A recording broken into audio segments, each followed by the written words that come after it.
Bilim dünyası bugün aknenin oluşumunda kişinin genetik ve hormonal faktörlerinin yanında beslenmenin de oldukça önemli olduğunu söylüyor. Bu söylemde beslenmenin cildimizdeki sebum miktarını ve içeriğini değiştirmesine dayandırılıyor.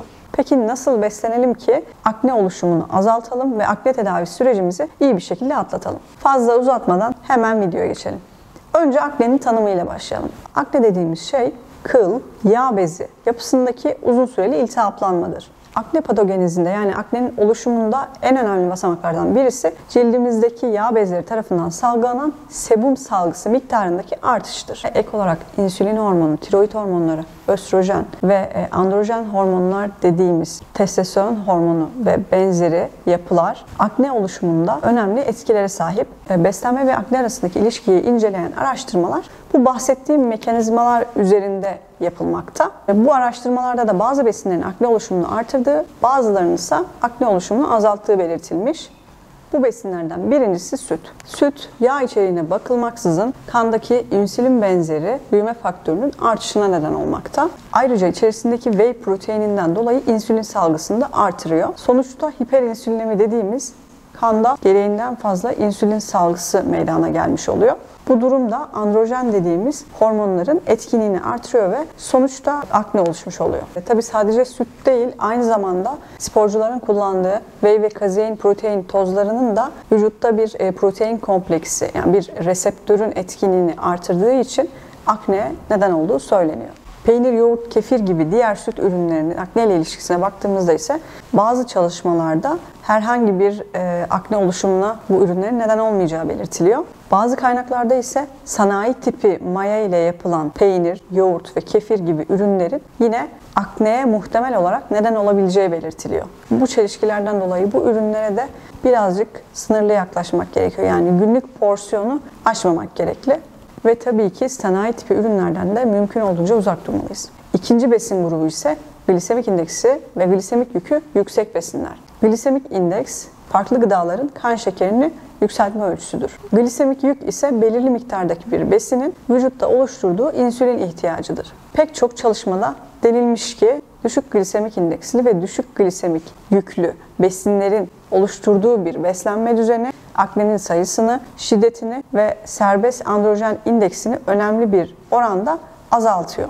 Açıklama kısmından besinlerin glisemik indekslerine ve glisemik yüklerine ulaşabilirsiniz. Diğer bir besin grubu ise yağ asitleri. Trans yağ ve aşırı doymuş yağ tüketimi akne oluşumunu artıracaktır. Buna karşılık iyi yağlar dediğimiz bir grup var. O grup da akne oluşumunu azaltacaktır. İyi yağlar grubunda ilk olarak omega 3'lerden bahsedelim.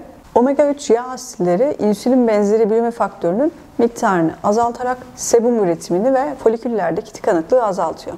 Bu nedenle akne tedavisinde mutlaka omega 3'ler yer almalı. Bildiğiniz gibi omega 3 yağ asitlerinin en önemli kaynaklarından birisi balık. Bu nedenle akne tedavi sürecinde mutlaka balığa yer vermeliyiz. Bu arada yapılan çalışmalarda akne şikayeti olan kişilerin balık tüketiminin düşük olduğu da belirtiliyor. Bunu da söylemiş olalım. Omega 3 yağ asitleri takviye olarak alınmak istenirse mutlaka EPA yağ asidinin de bulunması önemli. Bir de gamma linoleik asit isimli bir omega 6 yağ asidi var. Bu yağ asidinin de ciltte inflamasyonu azaltarak sonuçta da akne oluşumunu engellediği söyleniyor. Gelelim antioksidanlara. Öncelikle serbest radikalin tanımından başlayalım. Besinler vücudumuzda oksijenle parçalanır ve sonuçta serbest radikal denilen yan ürünler oluşur. Bu serbest radikaller zamanla hücrelerimizde yaşlanma ve hastalık oluştururlar. Bu durum oksidatif strese neden olur. İşte antioksidanlar dediğimiz maddeler serbest radikallerin yıkılmasına neden olur ve sonuçta oksidatif stresten kurtulmuş oluruz. Yani hücrelerimiz iyileşmiş olur. Bu yüzden renkli meyve ve sebzeleri mutlaka beslenmemize almalıyız. Özellikle kırmızı, mor meyve ve sebzeler mutlaka tüketilmeli. 5. grupta da mineraller var. Minerallerden çinko ve selenyuma değineceğim. Çinko deri inflamasyonunu kontrol eden, ciltteki hücrelerin yenilenmesi için ve cildimizdeki yağ bezlerinin işlevlerini gerçekleştirebilmesi için oldukça önemli bir mineral.